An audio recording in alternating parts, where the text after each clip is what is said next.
بسم اللہ الرحمن الرحیم۔ میرے پاکستانی بھائیو، پاکستان کا جو صدر صاحب ہے اس نے آرڈر جاری کر دیا، یہ سندھ کا جو گورنر ہے، ابھی پاکستان کا حالت ادھر تک پہنچ گیا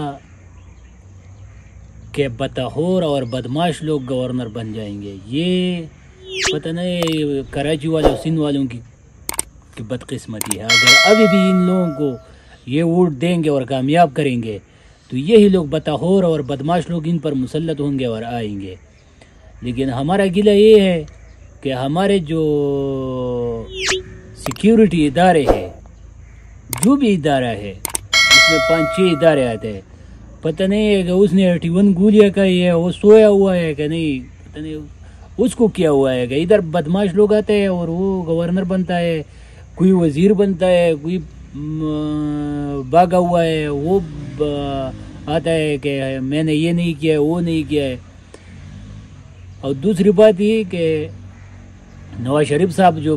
پریس کانفرنس کر رہا تھا، کہتا ہے کہ میرا 5 سال ان لوگوں نے تباہ کیا عدالت نے، اور ادھر عدالت نے یہ بیماری کے طور پر چھوڑا تھا۔ ابھی کل 2-3 دن پہلے شہباز شریف صاحب نے کہہ دیا کہ یہ نواز شریف صاحب بیمار ہے۔ تو یہ تو پھر اس ملک کے ساتھ پتہ نہیں ہے، یہ لوگ نہیں چلا رہے، یہ امریکہ سے چل رہے ہیں کہ بس عادلیہ بھی کسی کو اگر کوئی بیمار پڑ جائے بس اس کو اسٹامپ پیپر دکھائی دے، چلے جاؤ ادھر سے بھگاؤ، اور پھر ادھر انگلینڈ میں بٹھاؤ، ادھر سے ہیرو بناؤ، ادھر پھر ہم پر مسلط کرو۔ میرے پاکستانی قوم سے اپیل ہے بھائی، ان لوگوں کو 75 سال ہو گئے، ان لوگوں کو آپ لوگوں نے ٹرائی کر دیا، بالکل کچھ نہیں بنتا، وہ امریکہ کے پاؤ پڑتا ہے، بس ادھر جاتے ہیں اور ادھر اس سے